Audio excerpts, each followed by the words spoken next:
Hi, I am Dr. Felice Gersh, your integrative OBGYN physician. We're going to talk about something that is also very trendy. I talk about a lot of trendy things for good reason. They usually are important.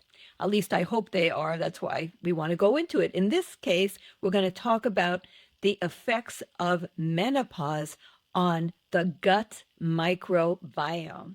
So, have you heard of the gut microbiome? It's critically important in virtually everything that has to do with health. The gut microbiome is the collective of the trillions of microbial life forms that live in the gut. The vast majority, but not all of them, are in the large intestine known as the colon. In fact, there are trillions of microbes, thousands of species. And diversity, it means having a variety of types of microbial life forms, is really essential because it's like a civilization where you need to have all kinds of workers doing all kinds of different jobs. And in turn, you have what we call the axis. There are many axes. There's the gut-brain axis. There's the gut-skin axis. There's the gut-everything axis, because everything is this web that always comes back to the gut microbiome. It turns out that many people do not know this. I always say it's the missing link when people are talking about the gut microbiome. I've been to many conferences where they're talking about it, saying all kinds of important things, but they leave out the role of those vital life hormones, estradiol and progesterone.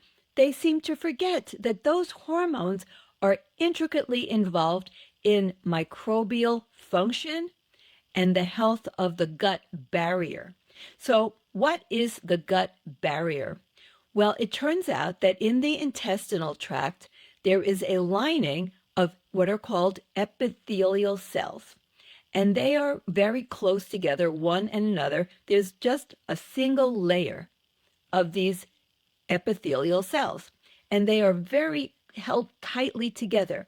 In fact, they call them tight junctions, but they're not like sealed together. There's supposed to be a tiny little space between each of the cells lined up, and that's the junction, but they're supposed to be tight. Now, what goes on between those cells? Well, there's supposed to be some passage of nutrients and fluid, and also within the body itself, lining the inside where the rest of the body is what's called the GALT, the gut-associated lymphoid tissue. And one of the cell types, these are our immune cells. Turns out that at least 70% of the entire immune system of the body lines the intestinal tract. And so it's critically involved in every single thing. And one of the cell types of the immune cells are called dendritic cells. And I think of them as the little antenna. They have like little fingers that they can create that go between the cells, between the linings of the cells, between in the junction, and they're like little antenna. They're checking what's going on inside that gut. And then they communicate to other immune cells that are in the body, and then they communicate to other immune cells so that if there's a problem, they will respond. Now, you don't want those junctions to be gappy, to be separate, big. That is what's called impaired gut barrier, also known as leaky gut. When that happens, you have what's called microbial transposition. So you have the microbes. I told you there are trillions of different microbes inside the gut lumen. Inside, that's where the passage of feces would be, and the food is coming through the colon.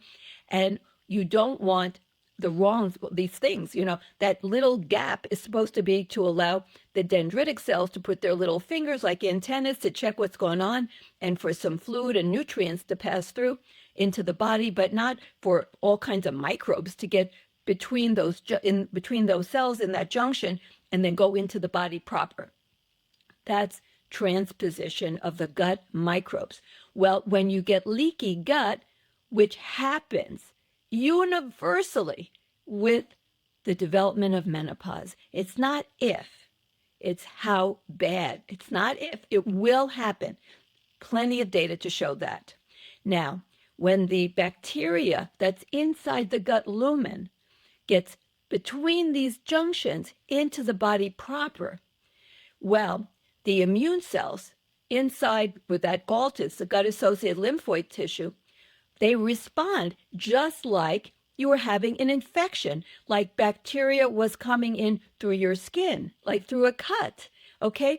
Think of it if you had an infection in your nose and it's getting in. So think of it as an infection. And if it's ongoing and the bacteria and other life forms, viruses, fungi, archaea, they're coming into the body, it's like a chronic infection because it's abnormal interaction with the inside of our body with basically invading microbes that should be in the lumen, like out. That basically, if you think of the intestinal tract from the mouth to the anus as being like a tunnel through our body, but separate from the rest of our body.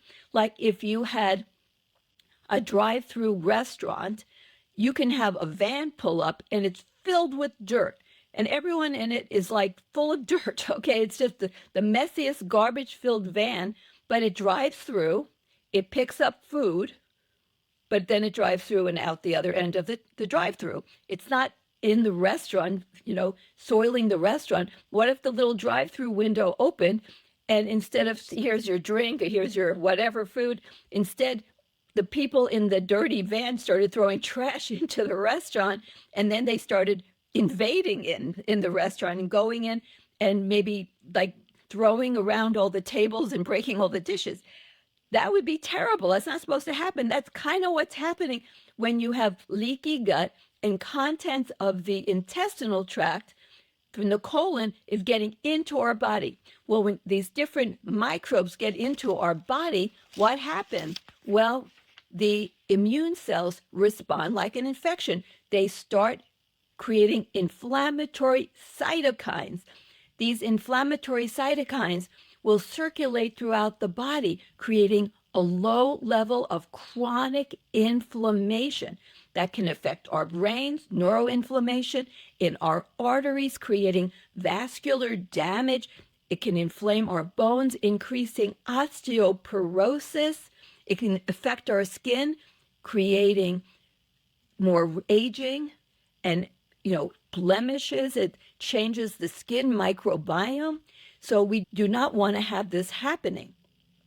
Over time, what can happen is these microbes create this reaction with our own immune cells. And over time, the immune cells in our body start not only making inflammatory cytokines, but they communicate with a different type of immune cell, the B cells, the B lymphocytes that create antibodies, and they start making antibodies against the microbes that are invading our body through the leaky gut, coming in between the lining cells of the gut through those now loose junctions. They're not tight anymore. And the antibodies against the invading, we'll put them in quotation marks, invading microbes can over time cross-react against our own tissue, creating autoimmune disease through a process we call molecular mimicry. And by the way, what happens in menopausal women, in perimenopause as well, this is when it's happening, it's transitioning into this leaky gut situation, is an autoimmune disease called rheumatoid arthritis.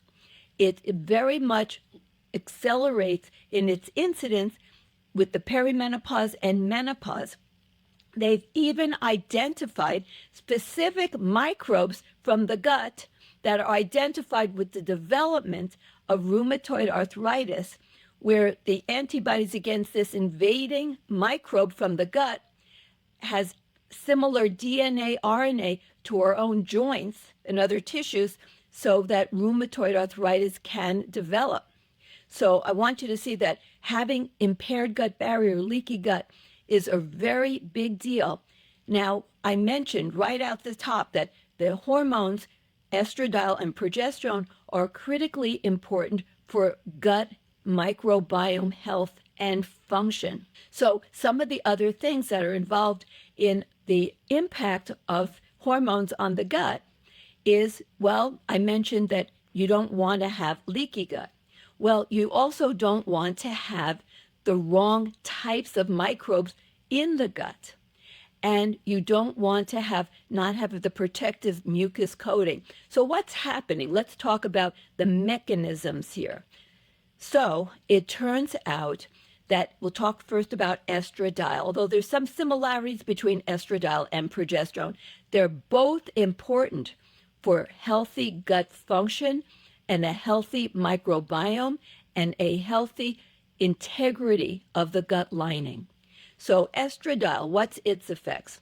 Well, it turns out that estradiol and progesterone are really important for certain gene expression of the lining cells of the gut in terms of what are called the protective proteins that are involved in maintaining the little fibers that connect the gut lining cells together. And they've actually measured that when you don't have the right amount of estradiol, when you have too little, the genes that create the expression of the production of these special proteins that hold the gut together, the lining cells, they're not working properly. And similarly with progesterone, they both work to create these proteins that keep the cells together. In addition, there are special cells that we have in our gut called goblet cells and Panna cells that make mucus that helps to create what happens is the lining cells of the intestinal tract, the gut lining, you want to protect them from the toxins in the gut. And how do you do that? By creating a protective mucus layer. Like here's the lining cells, here's a protective mucus layer, here's all the other stuff going on inside the gut. Well, that protective mucus is made in synergy between specific gut microbes and our own cells in the gut lining, these goblet cells and Panna cells. Well, you need to have operational estrogen receptor beta. There's different receptors for estrogen. The beta is the dominant one that's in the gut lining. So you need to have very functional receptors, and you need to have something filling the receptors. You need to have estradiol. So when you don't have enough estradiol in menopause, remember your ovaries are going to make less and less over time, and then not at all, then what happens is you don't have proper function. It's shown that the functionality of the estrogen receptor beta can decrease, and you don't have enough estradiol, and you need to have that to get operational optimization of the production of this mucus by these special cells of our body. So that's a very important thing. Without that protective mucus, then the lining cells get exposed right up front, right? They're touching the chemicals, the toxins, and the different bacteria, viruses, and so on that are inside the gut lumen. We lose that protective barrier. Those can create a lot of inflammation and damage, directly damage the little proteins that hold the cells together and damage the lining cells themselves, the intestinal lining cells, and make the gut obviously not healthy. So we need to have estradiol for that reason. And what else? Well, it turns out that the autonomic nervous system controls the gut neurological system called the enteric nervous system. Now, the enteric nervous system has the vagus nerve as its main stimulus. The vagus nerve has acetylcholine as its neurotransmitter. Without having adequate estradiol, then the vagus nerve does not work properly, and you have a deficiency of parasympathetic activation. The parasympathetic part is the calming part, what they call rest and digest. When you don't have enough estradiol, the parasympathetic part of the nervous system, which is what keeps things calm and relaxed and maintains optimal gut motility to keep things moving along. And you need to have adequate estradiol for proper gut motility, which is triggered and regulated by the vagus nerve, the parasympathetic part of the autonomic nervous system, which requires the function of acetylcholine, its neurotransmitter, which depends on the presence of adequate estradiol. So when you don't have that, the intestinal tract becomes less motile. So things don't move along right. That in turn will change how you digest, how you absorb nutrients, and how the gut motility affects the what? The gut microbiome. So when you don't have proper motility, you get changes in how things are working and changes in the actual gut microbiome itself. They've done plenty of studies showing that with the advent of menopause, the gut microbiome of a woman becomes less diverse. In other words, you don't have as many different types of microbes. Not only that, you have a change in the composition itself, and you have a change to a more male, a man's type of microbiome than a healthy female type of microbiome. And this changes everything in how the gut microbiome is composed and how it works within the gut itself. To have an optimal functioning gut microbiome and a gut motility and have the protective mucus coating, avoid leaky gut, impaired gut barrier, you need to have estradiol to maintain proper composition, proper motility. Well, what else? The circadian clock, the master clock in the brain. That's a cluster of neurons called the suprachiasmatic nucleus. This cluster of neurons sits atop the optic nerve, can sense light and dark and nutrients. Well, it turns out that the gut is very circadian. When you don't have enough estradiol, you go into a circadian dysregulation. Essentially, every woman in menopause becomes jet lagged. It's the equivalent of jet lag. You don't have proper regulation of the clock genes. Turns out that 90% of all the genes in the human body are either clock genes or have a relationship to the clock genes. And when you don't have the suprachiasmatic nucleus, the master clock in the brain that's, sensing the light and dark and also can sense nutrients, then you have dysregulation of the gut because the gut has very circadian rhythm. For example, the gut is most active and can digest best in the morning, less well at night. And so things are not working right. When you don't have proper circadian rhythm, you're not going to have proper function. So that's a very big deal. It turns out that the microbiome itself, they're living cells. Every living cell, every living creature has clock genes. The microbes, the bacteria in our intestinal tract, each microbe, single cell bacteria, has clock genes.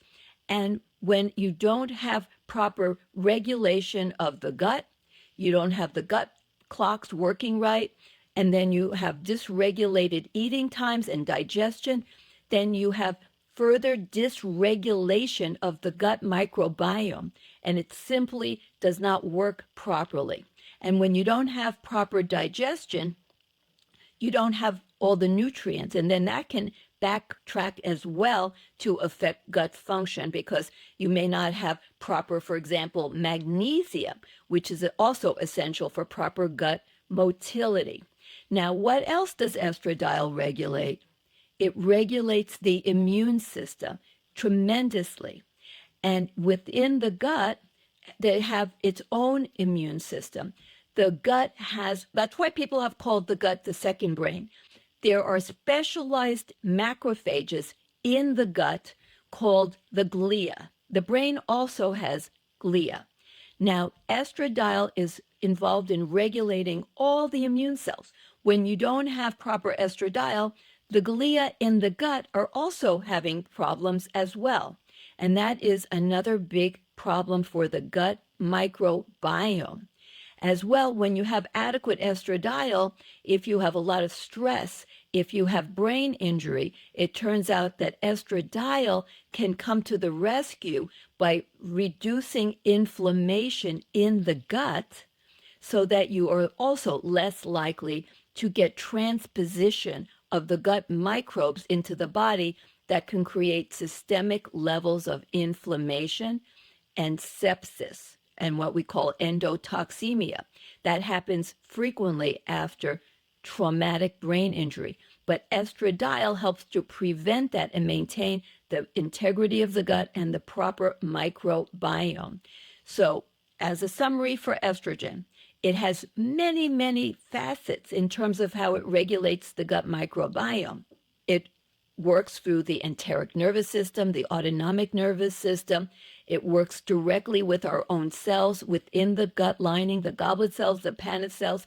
It works to affect how genes are expressed within the epithelial lining so that you get the special proteins produced that create the connection, the protein links that keeps those gut cells together in close, tight junctions.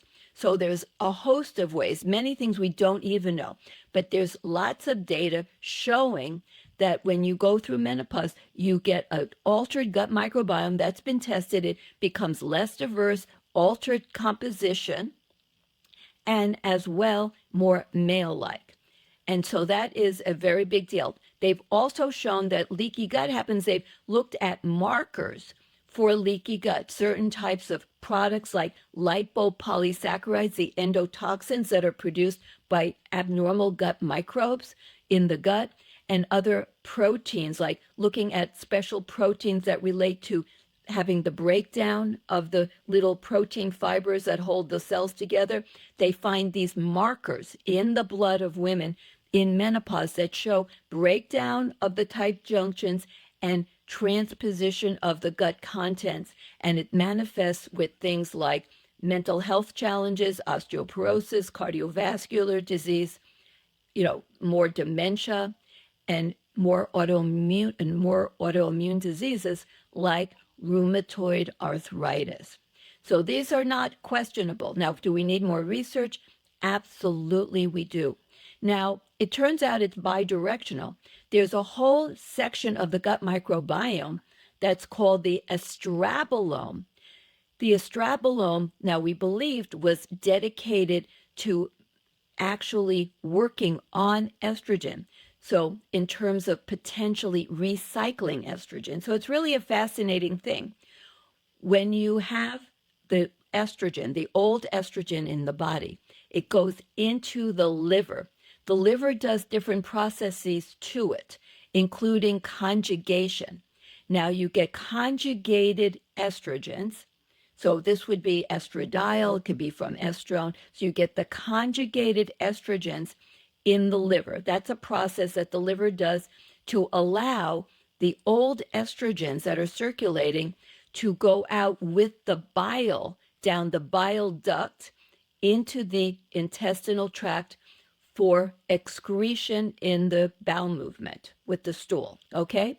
Now, what's fascinating is that this process of conjugation for the purpose of removing, excreting the old estrogen from the body can be undone. You can have deconjugation, you can have undoing of it, and that's by a specific type of bacteria in a specific grouping called the Estrobolome. And these particular microbes can make an enzyme, beta-glucuronidase, that can deconjugate or unconjugate these conjugated estrogens and allow, for example, estradiol to be reabsorbed into the bloodstream for recirculating. Now, what some people think is that's bad, and they say, oh, we don't want to have those particular bacteria because this is based on the old thinking that we don't want estrogen. Of course, we want estrogen. And so we want that enzyme, beta-glucuronidase.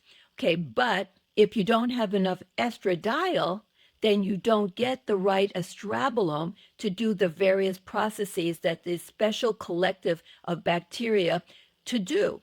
Now, why would we have the ability to create a recycling of estrogen? It's already gone through the liver, been conjugated, and then to unconjugate or deconjugate it so that it can go back into the bloodstream. Well, I haven't read this, but my own theory is that it has to do with when women have babies. So after a woman has a baby, her ovaries do not make any estrogen for quite some time because you have high prolactin that creates lactation. So a mom can breastfeed, okay? So it shuts down the ovaries. It's like nature's own birth control. So you can't get pregnant for a while. So women don't have their periods back, sometimes for a few months, sometimes a year if they're breastfeeding. The longer a woman breastfeeds, the more likely she will suppress her ovarian function to come back. But during that time, she isn't making estrogen. So it becomes really important for what estrogens there are made like in fat tissue to recycle, to come back, because you need estrogen, but you don't want to have fertility. So it's a fascinating thing. And it turns out that in menopause, having the right estrobolome can help to maintain healthier levels of estradiol. So we don't want to get rid of beta-glucuronidase in appropriate situations. We want the right gut microbiome. So the gut microbiome is bidirectional, like everything. It's like this two sides to every story. And it turns out that estradiol is key to maintaining the estrobolome and the healthy gut barrier, the healthy gut microbiome, but in turn, having the right estrobolome under the right circumstances, the gut should be able to work its magic to recycle estradiol. For example, when the body doesn't have enough, like after pregnancy, so it can help a woman who's postpartum to have estrogen for all the things that estrogen does in the body, and in menopause. So when women eat the right diet and they exercise, and even if they're in menopause and they don't have any estrogen, and they try to do everything to maintain a healthy gut microbiome. It may not be ideal, but it would be better, and they maintain this healthy estrobolome, they will naturally have higher levels of estradiol because what little they have, they can keep recycling back into their bloodstream. So that's one of the amazing, we'll say, adaptations that the female body can make to menopause. Unfortunately, in this day and age, most women aren't eating the perfect diet to optimize, like eating phytoestrogens, which I'm going to touch on also in a minute. Let me just jump for a little bit on progesterone. Very few people know that estradiol is critical for maintaining gut function, gut health, and the microbiome. But even fewer know that progesterone is also a critical issue, a critical function maker of having a good, healthy gut and gut microbiome. There are studies that show that just as with estradiol, to maintain that healthy, tight junctions, so too does progesterone. Progesterone also helps to maintain gut integrity. And why would this be so important? Well, in pregnancy, there's all these changes going on, and you get a certain degree of leaky gut in pregnancy, which is necessary to create a mild degree of inflammation, to create some insulin resistance, to help the female who's pregnant to put on fat, to gain weight, and to have a little higher sugar level to get more sugar to the baby. That's why going into gestational diabetes and staying healthy is such like being on thin ice. And the body doesn't want to have too much leaky gut. That would be a big problem. So you have all these different things coming into play. And progesterone, it turns out, is a key player in maintaining gut integrity in pregnancy. And you have a bit of, like, I'll say, loss of gut integrity in the beginning of pregnancy, and then you get more later. That's why they've actually done studies showing that women who are pregnant, who don't have enough progesterone, are going to have worse cases of leaky gut, impaired gut barrier. So progesterone is also really important. In addition, if someone has an infection in the gut, or they have other problems that are causing leaky gut, it turns out that progesterone, which is very anti-inflammatory, can tune down the inflammation to help prevent a global state of body-wide inflammation, and also inflammation that can damage through direct effect on the lining cells of the gut and breaking down the little fibers that hold those cells together in tight junction. Progesterone, by reducing inflammation, can tone it down so that you're less likely to have immune cells becoming more inflamed, creating more breakdown and damage to that epithelial lining. So progesterone is not a non-player. It is actually, it turns out, a very important player in maintaining gut health and gut integrity, and maintaining as well a healthy gut microbiome. So progesterone is not incidental. That's why we know women in menopause are more likely to get leaky gut and dysbiosis of their gut microbiome.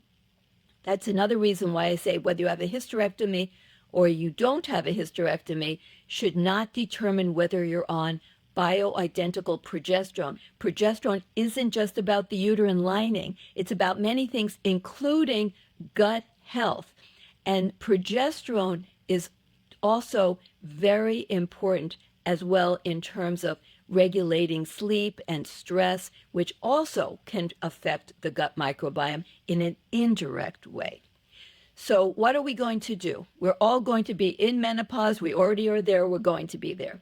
We want to do things like get on hormones, get on bioidentical hormones, start in perimenopause, optimize the rhythms and the doses to be somewhat like a healthy woman around age 25. We don't want to mimic a 60-year-old. We don't want to mimic a 50-year-old. We don't want to create a regimen that never exists in any human female ever. And we want to have something that is reminiscent or similar to when women were at their healthiest, because that's when you get the best effect. Now, what else can we do? Or say you can't go on hormones for one of the few reasons, or you don't want to. Everybody has their own personal decisions to make. Eat phytoestrogen foods. It turns out that they help to establish better levels of microbiomes, the right ones, because the phytoestrogens that are in these wonderful different types of plants can interact like a dance with the microbes and actually help to support them. Eat lots of fiber foods. These are plant-based foods like legumes, beans, lentils, nuts, seeds, the ancient grains, like an organic, please, if possible, like millet, amaranth, quinoa, buckwheat, corn on the cob, like white corn on the cob, not flour powdered. If possible, it should be organic or non-GMO white corn on the cob when in season, okay? And you can have oats, but the best kind of oats would be oat groats or steel cut, although rolled oats are yummy and they are okay, but the others are much better fiber. And resistant starch, like Cole's little potatoes, the little purples, the reds, the golden, if you get them organic and you steam them or bake them to just nice and soft but not mushy, and then you refrigerate them really cold, and you make like a little potato salad with a little vinaigrette, chopped up, green onions, and you can put in tomatoes and cucumbers, celery, make a little potato salad like that, eat it cold. The potatoes are resistant starch. They don't turn into sugar, not even a bit. They just act as food for your gut microbes. So we got to care for them. The other is to do timed eating. So eat as much as you can, most of your food in the first half of the day. That's when you have specific types of microbes and the most function of your gut, motility and function. Go to try the best to eat according to the way your circadian rhythm of your gut and gut microbiome are genetically created. So try to eat more of your food in the morning hours. Try to not eat the bulk of your food at night, at least. Try not to eat more than 3 times a day. Like, don't have snacks all day long unless you're trying to gain weight, okay? So have, if you can, the biggest meal, breakfast or lunch. Breakfast can be all the same foods like dinner, and then have your lightest meal to be dinner, if possible, not on special occasions, and try to move it up so that you have a minimum of 3 hours from your dinner to going to sleep. That will also help to maintain a healthy gut microbiome and healthy gut barrier strength and integrity. So, hormones, estradiol and progesterone, are not irrelevant. They're critically integral to a healthy gut microbiome, a healthy gut, and healthy gut integrity.